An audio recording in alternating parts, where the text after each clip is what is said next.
Welcome back students. How are you? Today in this video we are going to discuss about the two important categories of kingdom Animalia. Okay? तो दोस्तों आज हम लोग इस video में प्राणी जगत से जो है दो बेहद इम्पोर्टेंट कैटेगरीज पढ़ने वाले हैं। ठीक है, आइए हम लोग देखते हैं कि वो दोनों इम्पोर्टेंट कैटेगरीज कौन से हैं। एक कैटेगरी है फाइलम एनिलिडा की और दूसरी कैटेगरी है फाइलम आर्थ्रोपोडा की। ठीक है, जी हाँ, आज हम लोग जो है एनिमल्स से दो ही इम्पोर्टेंट कैटेगरीज के बारे में पढ़ेंगे और बेहद ही इम्पोर्टेंट है, बेहद खास है। बीएचयू के एग्जाम में या अदर जो कॉम्पिटिटिव एग्जाम्स हैं, आपके मेडिकल एंट्रेंस एग्जाम है, ओके, तो बहुत सारे क्वेश्चंस यहाँ से अराइज किए जाते हैं। तो दोस्तों आइए हम लोग स्टार्ट करते हैं फाइलम एनिलिडा से। कहा जाता है कि 7000 स्पीसीज, नियर अबाउट 7000 जो स्पीसीज होती है एनिमल्स की, उनकी जो बॉडी होती है वो क्या होती है, सेगमेंटेड होती है, लॉन्ग होती है और वर्म लाइक होती है। Okay, so near about 7000 species की जो बॉडी होती है वो सेगमेंटेड होती है, लॉन्ग होती है और वर्म लाइक होती है। ओके, सो इस तरह से कहता है कि जो एनिमल्स की जो बॉडी सेगमेंटेड है, सेगमेंटेड का मतलब आप लोग समझ रहे होंगे, मतलब कि सेगमेंट्स होता है, खंड युक्त उनकी बॉडी होती है। ठीक है, जैसे हम ही लोगों की बॉडी देख लीजिए कि 3-4 सेगमेंट्स में बटे हुए हैं। ये एक हेड हो गया, ये दूसरा नेक हो गया, ये तीसरा थोरैक्स हो गया, ओके, नीचे क्या हो गया, एब्डोमेन, पेट वाला भाग। तो इस तरह से जो है जो 7000 स्पीसीज है तो उनकी बॉडी क्या होती है, हाईली सेगमेंटेड होती है कह लीजिए। ठीक है, तो इस तरह से जो है जो उनकी बॉडी जो सेगमेंटेड होती है तो कहता है कि उनका हर segment, each segment is ring like. Okay, so these animals are called annelids. Annelids का जो वर्ड है वो कहाँ से आया है, एनुलस से आया है। एनुलस का मतलब क्या होता है, रिंग। ठीक है, तो इस तरह से जो है कहता है कि जो एनालिड्स हैं, ठीक है, तो इनका नाम एनालिड्स क्यों पड़ा, कहता है कि इनके हर सेगमेंट का जो स्ट्रक्चर है वो कैसा है, रिंग लाइक है। और हर सेगमेंट जब रिंग लाइक है, ठीक है, तो रिंग को हम लोग क्या बोलते हैं, एनुलस बोलते हैं। और उसी एनुलस वर्ड से जो है एनालिड्स शब्द का जो है ओरिजिन हुआ है। तो आइए अब हम लोग जो है हैबिटेट्स के बारे में डिस्कशन करते हैं। दे आर फ्री लिविंग और sometimes they are the parasitic. मतलब कि ये जो है जनरली क्या होते हैं, फ्री लिविंग्स होते हैं, बट कुछ स्पीसीज इनकी जो होती हैं वो पैरासाइट्स होती हैं, पैरासिटिक इन नेचर की होती हैं। पैरासिटिक नेचर का मतलब तो आप सब लोग समझ रहे हैं, होस्ट से अपने फूड को लेना। तो कहता है कि दे में भी एक्वेटिक और टेरेस्ट्रियल। ये एक्वेटिक भी होते हैं, ये पानी में भी पाए जाते हैं, और टेरेस्ट्रियल होते हैं, ये स्थलीय भी होते हैं। और याद रहे एक्वेटिक में ये जो है मेरीन वाटर और फ्रेश वाटर दोनों होते हैं। ठीक है, तो अब आते हैं हम लोग जो है उन कैरेक्टर्स के बारे में पढ़ते हैं जो कि हर फाइलम में हम लोगों को मिलते हैं। ठीक है, तो वो कौन से कैरेक्टर्स हैं, जैसे कि इनकी बॉडी ऑर्गेनाइजेशन कैसी होती है, organ system level body organisation होता है। इनकी बॉडी ऑर्गेनाइजेशन कैसी होती है, ऑर्गन सिस्टम लेवल का होता है। ठीक है, सो नेक्स्ट हम लोग देखते हैं कि बाइलेटरल सिमेट्री। इनकी सिमेट्री क्या है, बाइलेटरल। बाइलेटरल सिमेट्री आप लोग समझ रहे होंगे। ठीक है, ट्रिप्लोब्लास्टिक एनिमल्स होते हैं और सिलोमेट्स होते हैं। ट्रिप्लोब्लास्टिक का भी मतलब आप लोग समझ रहे होंगे, सिलोमेट्स का भी मतलब आप लोग जो है समझ रहे होंगे। अगर आपको ये सारे टर्म्स क्लियर नहीं है तो प्लीज जो है मेरा इस चैप्टर का जो है फर्स्ट वीडियो आप लोग जाकर के देख सकते हैं, वहां पे मैंने इन सभी कैरेक्टर्स का एक्सप्लेनेशन दिया हुआ है। ओके, तो ये क्या हो गए, इनकी बॉडी ऑर्गेनाइजेशन जो है ऑर्गन सिस्टम लेवल की हो गई, सिमेट्री इनकी बाइलेटरल हो गई। देन ये ट्रिप्लोब्लास्टिक होते हैं और ये सिलोमेट्स होते हैं। क्या होते हैं, सिलोमेट्स।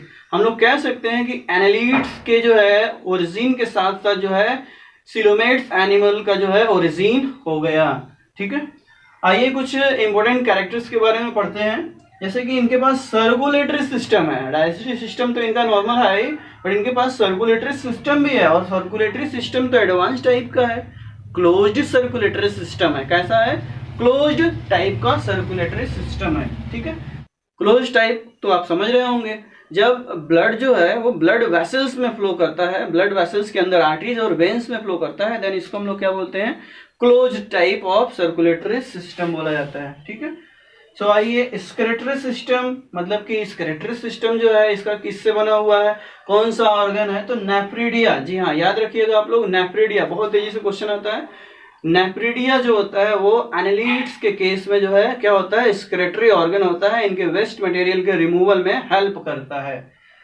सो नर्वस सिस्टम इनका जो है वो किससे बना हुआ है, ए पेयर्ड ऑफ गैंग्लिया। ठीक है, गैंग्लिया जैसे कि हम लोग का जो नर्वस सिस्टम है वो किससे बना है, न्यूरॉन्स से बना होता है। इसी तरह जो है इनका जो नर्वस सिस्टम है एनालिट्स का वो किससे बना हुआ है, अ पेयर्ड ऑफ गैंग्लिया से बना हुआ है। आइए देखते हैं रेस्पिरेशन। रेस्पिरेशन जो है ये मोस्टली किससे करते हैं, स्किन के द्वारा। एनालिट्स जो होते हैं स्किन के थ्रू कर लेते हैं, जैसे अर्थवर्म वगैरह जो है वो स्किन के थ्रू कर लेते हैं। ठीक है, बट कुछ ऐसे एनालिट्स मिल जाएंगे जो रेस्पिरेशन किसकी मदद से करते हैं, गिल्स की मदद से करते हैं। किसकी मदद से, गिल्स की हेल्प से। ओके, आइए हम लोग देखते हैं कि इनकी जो बॉडी है, इनकी बॉडी के पास जो है लॉन्गिट्यूडनल एंड सर्कुलर मसल्स होते हैं। एनालिट्स की जो बॉडी होती है, इनके बॉडी में जो है लॉन्गिट्यूडनल लंबाई वाले और सर्कुलर मतलब गोल गोल मसल्स होते हैं। और ये लॉन्गिट्यूडनल और सर्कुलर जो मसल्स होते हैं ये इनके लोकोमोशन में हेल्प करते हैं। लोकोमोशन समझ रहे हैं, जैसे कि आप देखते हैं कि केचुआ जो है जमीन पे रेंग रेंग करके जो है चल लेता है। ठीक है, तो किसकी हेल्प से, इनके लॉन्गिट्यूडनल और सर्कुलर मसल्स की हेल्प से। ओके, सो इस तरह से हम लोग आगे बढ़ते हैं। एक एक्वाटिक स्पीसीज है, पानी में पाए जाने वाली स्पीसीज है, जिसको हम लोग क्या बोलते हैं, नेरिस। तो दोस्तों इनका जो नेरिस है, इनके नेरिस के जो है पास जो है क्या होता है, पैरापोडिया पाया जाता है। क्या होता है, पैरापोडिया होता है। और ये पैरापोडिया जो है इनके स्विमिंग में हेल्प करता है, तैरने में मदद करता है। बहुत ही इंपॉर्टेंट क्वेश्चन है, याद रखिएगा। आगे आते हैं कि एनालिट्स के जो एचबी होते हैं, हीमोग्लोबिन, वो आरबीसीज में नहीं होते हैं, वो इनके प्लाज्मा में होते हैं। जैसा कि आप लोग जानते हैं कि जो एचबी हीमोग्लोबिन होता है वो जनरली हमारे जो है किस में होता है, आरबीसीज में होता है, रेड ब्लड सेल्स में होता है। ठीक है, बट यहाँ एनालिट्स के केस में देखा जाता है तो जो एचबी होता है, हीमोग्लोबिन होता है, वो इनके आरबीसीज में नहीं, इनके ब्लड के प्लाज्मा में डिसॉल्व होता है। बेहद इंपॉर्टेंट है। ओके, सो अब आइए हम लोग जो है कुछ एग्जाम्पल सॉल्व करते हैं एनालिट्स का। जैसे कि पहला एग्जाम्पल आप लोग तो देख ही रहे हैं, नेरिस। नेरिस जो है ये जो है एक्वेटिक एनालिड हो गया। देन अर्थवर्म है, अर्थवर्म का जो है साइंटिफिक नेम होता है पैरिटीमा पोस्टमा। और नेक्स्ट है हेरोडेनेरिया। ठीक है, हेरोडेनेरिया साइंटिफिक नेम है किसका, लीच का। ये जो है क्या है, इंडियन ब्लड सकिंग वर्म होता है, समझ रहे हैं। सो इस तरह से जिसको हम लोग हिंदी में जोंक भी कहते हैं। सो ये सारे एग्जाम्पल्स हो गए आप लोग जो है। सो यहाँ पे हम लोगों को जो है कुछ पॉइंट्स और भी रख लेना चाहिए कि कहता है कि जो एनालिट्स होते हैं वो एनालिट्स जो होते हैं वो आपके जो है डायोसियस और मोनोसियस दोनों होते हैं। ठीक है, डायोसियस का मतलब जो है हो गया आपका क्या, डायोसियस का मतलब यूनिसेक्सुअल होना, मतलब सेक्सेस सेपरेट होते हैं। बट ये मोनोसियस भी होते हैं, मतलब कि बाइसेक्सुअल होते हैं, जैसे कि अर्थवर्म, हेरोडेनेरिया, ये क्या हो गए आपके बाइसेक्सुअल। जी हाँ, इनका जो फर्टिलाइजेशन है इंटरनल फर्टिलाइजेशन है, बॉडी के अंदर होता है। और जो डेवलपमेंट होता है वो क्या होता है, डायरेक्ट और इनडायरेक्ट भी होता है। इनडायरेक्ट का मतलब कि लार्वल स्टेज भी होता है। सो याद रहे, लार्वा कौन सा होता है, ट्रोकोफोर लार्वा होता है। कौन सा लार्वा होता है, ट्रोकोफोर लार्वा होता है। ओके दोस्तों, अब आइए हम लोग जो है नेक्स्ट कैटेगरी शुरू करते हैं एनिमल्स की, एनिमल किंगडम की, जो कि बहुत ज्यादा इंपॉर्टेंट है। जी हाँ, वो कौन सा है, फाइलम आर्थ्रोपोडा। क्या है, फाइलम आर्थ्रोपोडा है। दोस्तों जो फाइलम आर्थ्रोपोडा है इसको क्या बोला जाता है, the largest phylum of kingdom Animalia. जी हाँ, इसको जो है किंगडम एनिमिलिया का जो है लार्जेस्ट फाइलम बोला जाता है, क्योंकि इसमें नंबर ऑफ स्पीसीज जो होता है वो सबसे ज्यादा होता है। ठीक है, 10 लाख, समझ रहे हैं, 10 लाख प्रजातियां जो है, 10 लाख स्पीसीज जो है इस फाइलम में आती हैं। तो दोस्तों आइए हम लोग जो है कॉमन तरीके से समझ लेते हैं कि इनको लार्जेस्ट फाइलम क्यों कहा जाता है। क्योंकि आप जानते हैं कि जो अर्थ पे जो लिविंग्स हैं वो 3 कैटेगरीज के हैं, प्लांट्स, एनिमल्स एंड जर्म्स के हैं। तो जर्म्स के बाद, ठीक है, मतलब कि बैक्टीरिया, वायरसेस, इनके बाद जो है सो सबसे ज्यादा हमारे अर्थ पे हैं वो कौन है, वो इंसेक्ट्स होते हैं। ठीक है, और दोस्तों इंसेक्ट्स जो हैं वो इसी फाइलम में आते हैं। तो हुआ ना, the largest phylum of kingdom Animalia, क्योंकि आप देख सकते हैं कि इस फाइलम के पास क्लास है, कौन सा क्लास है, क्लास इंसेक्टा। इंसेक्टा का मतलब कि सारे इंसेक्ट्स जो है इसी में आते हैं। सो ये क्या है, largest phylum of kingdom Animalia. Okay, तो दोस्तों आइए हम लोग जो है इसका मतलब भी समझ लेते हैं कि आर्थ्रोपोड्स का मतलब होता क्या है। तो जो आर्थ्रोपोडा जो है, सो आर्थ्रोपोड्स में हम लोग ये देख सकते हैं कि जो आर्थो मतलब क्या होता है, ज्वाइंट। ओके, और इस तरह से जो है पोडस मतलब क्या हो गया, लेग्स या अपेंडेजेस। इसका मतलब हो गया कि ज्वाइंट अपेंडेजेस, ज्वाइंट लेग्स, मतलब ऐसे एनिमल्स जिनके जो लेग्स हैं, जो अपेंडेजेस हैं, वो कैसे होते हैं, ज्वाइंट होते हैं। तो जो भी एनिमल्स ज्वाइंट अपेंडेजेस रखते हैं, ज्वाइंट लेग्स रखते हैं, उनको क्या बोला जाता है, आर्थ्रोपोड्स बोला जाता है, और वो फाइलम आर्थ्रोपोडा में आते हैं। आप लोग देख सकते हैं यहाँ पर जो है, आपको इस फिगर में आपको समझ में आ जाएगा कि इनका जो है ज्वाइंट अपेंडेजेस किस तरह से होता है। आप लोग जो है यहाँ पे देख सकते हैं, देखिए आप लोग ध्यान से इस फिगर को, ठीक है। तो दोस्तों आइए अब हम लोग जो है इनके हैबिटेट्स पे चलते हैं, ठीक है। तो जो आपके आर्थ्रोपोड्स होते हैं वो क्या होते हैं, पूरे अर्थ पे हर जगह पाए जाते हैं। कहाँ पाए जाते हैं, ये हर जगह पाए जाते हैं। तो इस तरह से ये हिल्स पे भी पाए जाते हैं, फाउंड एट हिल्स, ये पहाड़ों पे भी पाए जाते हैं, आप समझ सकते हैं। और ये जो है also in the depth of ocean, ये समुद्र की गहराइयों में भी पाए जाते हैं। कितनी गहराई तक पाए जाते हैं, बिलो 8 किलोमीटर डेप्थ, मतलब कि समुद्र के जो है 8 किलोमीटर गहराई तक भी जो है आपको आर्थ्रोपोड्स मिल सकते हैं। ओके, सो आगे देखते हैं हम लोग, some are stand by humans, मतलब कि जो आर्थ्रोपोड्स होते हैं कुछ जो है ह्यूमन बींग्स के लिए जो है फूड का काम करते हैं। कुछ जो आर्थ्रोपोड्स हैं वो ह्यूमन बींग्स के द्वारा जो है इंडिया में या अदर कंट्रीज में खाए जाते हैं। तो फॉरेन में तो बड़े चाव से खाए जाते हैं, सलाद की तरह जो है इनको लोग खाते हैं, कुरकुरे की तरह इन लोगों को जो है खाया जाता है, सो फॉरेन कंट्रीज में, ठीक है। तो आइए देखते हैं, बट समर इनामीज, बट जो है आर्थ्रोपोड्स जो होते हैं, बहुत सारे जो है आर्थ्रोपोड्स क्या होते हैं, पॉइजनस भी होते हैं। पॉइजनस हो गए, इसका मतलब ये जो है हमारे दुश्मन भी हो गए, ठीक है, जिनको हम लोग छूते नहीं है भाई। सो कहता है कि आगे बढ़ते हैं, सम आर पैरासिटिक, कुछ जो आर्थ्रोपोड्स होते हैं वो पैरासिटिक नेचर के भी होते हैं, मतलब कि ये पैरासाइट्स भी कुछ होते हैं। ओके, सो आइए आगे बढ़ते हैं हम लोग, लेस सेगमेंटेड। सो एनालिड्स की तरह जो है इनकी बॉडी हाईली सेगमेंटेड तो नहीं होती है, बट कुछ सेगमेंट, 2-4 सेगमेंट्स होते हैं। तो वो कौन से सेगमेंट्स हैं, हेड है, थोरैक्स है और एब्डोमेन है। जैसे हम लोगों का हेड है, थोरैक्स है और एब्डोमेन है, जी हाँ, ठीक है। तो फिर इसके बाद हम लोग जो है इनके जो है बेसिक कैरेक्टर्स को देख लेते हैं, जैसे कि एनालिड्स में हम लोगों ने देखा था।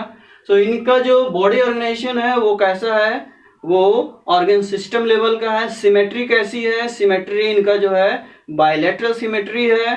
देन ये ट्रिप्लोब्लास्टिक एनिमल्स होते हैं और सिलोमेट्स होते हैं। क्या होते हैं, सिलोमेट्स, ट्रू बॉडी कैविटी इनके पास होती है। ओके, अब बेहद इंपोर्टेंट पॉइंट पे आते हैं हम लोग, body is covered by chitinous exoskeleton. इनके पास जो एक्सोस्केलेटन होता है, बाह्य कंकाल होता है, जो कि काइटिनस होता है, काइटिन का बना होता है, मीन्स टफ होता है, ठीक है। अब हम लोग आगे चलते हैं, सर्कुलेटरी सिस्टम देखते हैं। सर्कुलेटरी सिस्टम, जैसे कि एनालिड्स का सर्कुलेटरी सिस्टम वो कैसा था, क्लोज्ड टाइप का था, बट यहाँ पे सर्कुलेटरी सिस्टम क्या है, ओपन टाइप का है। मीन्स इनके पास जो है ब्लड वेसल्स नहीं होते हैं ब्लड को फ्लो कराने के लिए। इनका ब्लड जो है इनकी बॉडी में जो है टिश्यूज में इसी तरह जो है बीइंग करके चलता रहता है, ठीक है। सो इनका जो एक्सक्रीटरी ऑर्गन्स होता है, क्या होता है, मैलपिगियन ट्यूब्यूल्स। बेहद इंपॉर्टेंट है, बेहद इंपॉर्टेंट जो है इस पूरे फाइलम का, बेहद इंपॉर्टेंट जो है नॉलेज है आपके लिए। एक्सक्रीटरी जो ऑर्गन होता है फाइलम आर्थ्रोपोड्स का वो कौन सा होता है, वो मैलपिगियन ट्यूब्यूल्स होते हैं। ओके, सो सेंसरी ऑर्गन्स, इनके पास सेंसरी ऑर्गन्स होता है। सेंसरी ऑर्गन्स जो होता है वो कौन सा हो सकता है, एंटीनी हो सकता है, ठीक है। आप एंटीनी मतलब प्लूरल नंबर है ये एंटीना का, आप यहाँ पे देख सकते हैं कि इसके पास जो है ये आपको ये एंटीना इनका दिखाई दे रहा है। जी हाँ, ये इनका एंटीना जो है वो किसका काम कर रहा है, ये काम कर रहा है सेंस ऑर्गन्स का काम कर रहा है, ठीक है। सो नेक्स्ट पॉइंट है स्टेटोसाइट्स। इनके पास स्टेटोसाइट्स जैसे बेहद इंपॉर्टेंट ऑर्गन्स होते हैं जो इनके बैलेंस ऑर्गन्स कहे जाते हैं। जी हाँ, जैसे हमारी बॉडी जो है खड़ी हो जाती है, बैलेंस होते हैं, हम लोग जो है पैर के सहारे से। उसी तरह जो है इनके पास भी जो है बैलेंस ऑर्गन्स होता है, जिसको क्या बोला जाता है, स्टेटोसाइट्स बोला जाता है। ओके, आइए देखते हैं रिस्पायरेशन किसकी मदद से ये करते हैं। रिस्पायरेशन के लिए, ठीक है, इनमें बहुत ज्यादा वेराइटीज है, तो बहुत ज्यादा जो है इनमें जो है रिस्पायरेशन के लिए ऑर्गन्स भी हैं। जैसे कि गिल्स के द्वारा ये रिस्पायरेशन करते हैं, कुछ जो है आर्थ्रोपोड्स बुक गिल्स के द्वारा करते हैं, कुछ जो आर्थ्रोपोड्स बुक लंग्स के द्वारा करते हैं। ठीक है, इसी तरह जो है इनके पास ट्रैकियल सिस्टम भी होता है। ठीक है, जो थोड़ा सा हायर डेवलप आर्थ्रोपोड्स होते हैं वहां पे ट्रैकियल सिस्टम के द्वारा होता है। ठीक है, ट्रैकियल सिस्टम अंदर ट्यूब्स होते हैं इनकी बॉडी में, और बॉडी पे इनके पोर्स होते हैं, उसी से वो ट्यूब्स जो होते हैं कनेक्ट होते हैं। जो बॉडी में पोर्स होते हैं उनको बोलते हैं स्पायरेकल्स। तो जनरली स्पायरेकल्स भी ट्रैकियल सिस्टम की जगह पे बोला जा सकता है। तो इस तरह से जो है ये जो है सारे ऑर्गन्स जो है इनके जो है रिस्पायरेशन में हेल्प करते हैं। तो नेक्स्ट देखते हैं हम लोग जो है ये ओविपेरस होते हैं। ओविपेरस का मतलब आप लोग समझ सकते हैं कि ये एक्स लेज करते हैं, ये अंडे देते हैं। ठीक है, विविपेरस का मतलब होता है जो संतान को डायरेक्टली देते हैं। तो इस तरह से ये ओविपेरस हो गए। फर्टिलाइजेशन इनका एनिलिड्स की तरह इंटरनल हो गया, बॉडी के अंदर होता है। डेवलपमेंट भी जो एनिलिड्स की तरह सेम है, डायरेक्ट होता है या इनडायरेक्ट होता है। डायरेक्ट मतलब कि लार्वल स्टेज नहीं है, इनडायरेक्ट में जो है लार्वल स्टेज भी आ जाता है। तो मोस्टली ये क्या होते हैं, डायोसियस होते हैं। क्या होते हैं ये, डायोसियस होते हैं। डायोसियस का मतलब आप लोग समझ गए होंगे। डायोसियस का मतलब कि ये जो होते हैं यूनिसेक्सुअल होते हैं, सेक्सेस जो होते हैं सेपरेट होते हैं। ओके, सो आइए अब हम लोग जो है कुछ एग्जाम्पल सॉल्व कर लेते हैं आर्थ्रोपोड्स के। कुछ एग्जाम्पल, सबसे बहुत ही इंपॉर्टेंट जो इनका एग्जाम्पल कौन सा है, कॉकरोच। जी हाँ, कौन सा है, कॉकरोच। कॉकरोच का साइंटिफिक नेम होता है पेरिप्लेनेटा अमेरिकाना। ओके, तो कॉकरोच हो गया। ठीक है, इसके बाद जो है हम लोग जो है आगे बढ़ते हैं। एपिस, एपिस को आप लोग जानते हैं, हनी भी बोला जाता है। बॉम्बिक्स को आप लोग जानते हैं, सिल्क वर्म है। ठीक है, इसी तरह जो है लेसिफर है, लाख कीट को बोलते हैं लेसिफर। तो दोस्तों ये एपिस, बॉम्बिक्स और जो लेसिफर होते हैं ये बेहद इंपॉर्टेंट होते हैं। ये इंडिया के लिए या ह्यूमन बींग्स के लिए, अदर कंट्रीज के ह्यूमन बींग्स के लिए इकोनॉमिकली बहुत ज्यादा इंपॉर्टेंट होते हैं। तो आइए अब हम लोग जो है कुछ एग्जांपल्स मॉस्किटोज से लेते हैं। Anopheles, Culex, Aedes. जी हाँ, ये सारे के सारे जो है फाइलम आर्थ्रोपोड्स के मेंबर्स होते हैं। प्रॉन को आप जानते हैं, प्रॉन मतलब झींगा मछली। प्रॉन भी जो है वो इसी से जो है रिलेटेड जो है आपका जो है एनिमल होता है। अब सो नेक्स्ट एग्जांपल देखते हैं, लोक्टस। जी हाँ, लोक्टस क्या होता है, ग्रास होपर्स का साइंटिफिक नेम है। नेक्स्ट बटरफ्लाइज आप लोग जानते हैं, हाउस फ्लाइज। हाउस फ्लाइज मतलब मक्खियां। जी हाँ, मक्खियां भी जो है आर्थ्रोपोड्स की होती हैं। अब अंदाजा लगा सकते हैं कि मच्छर और मक्खियां भी इसी फाइलम से हैं, तो जाहिर सी बात है हुआ ना सबसे बड़ा फाइलम। Okay, next scorpion. जी हाँ, बिच्छू इसी के मेंबर हैं। इसी तरह जो है आप जो है ल्यूमुलस जिसको हम लोग जो है किंग क्रैब्स बोलते हैं, केकड़ों का जो है सरदार राजा। ठीक है, सभी केकड़े जो है इसी से जो है बिलोंग करते हैं। आइए हम लोग जो है कुछ फिगर्स के द्वारा देख सकते हैं कुछ एग्जाम्पल्स को। जैसे कि ये जो है आप लोग देख सकते हैं, ये किसका फिगर है, ये कॉकरोच का फिगर है। ओके, सो नेक्स्ट फिगर आप लोग देख सकते हैं, ये जो है आपका जो है प्रॉन का फिगर है। तो इसी तरह आप इसको पहचान सकते हैं, पहचान के बताइए किसका फिगर है। जी हाँ, ये ग्रास ऊपर है, लोक्टस जिसका साइंटिफिक नेम है। ओके, लास्ट में हम लोग देखते हैं ये किसका फिगर है। जी हाँ, आपने पहचान लिया, ये स्कॉर्पियन का फिगर है। सोच सकते हैं आप लोग कि ये सारे के सारे जो है इसी में आते हैं। तो दोस्तों हम लोगों ने जो है आज 2 इम्पोर्टेंट कैटेगरीज जो है पढ़ लिया एनिमल्स का। अब हम लोग जो है नेक्स्ट कैटेगरीज जो है नेक्स्ट वीडियो में पढ़ेंगे। So okay, so thank you very much.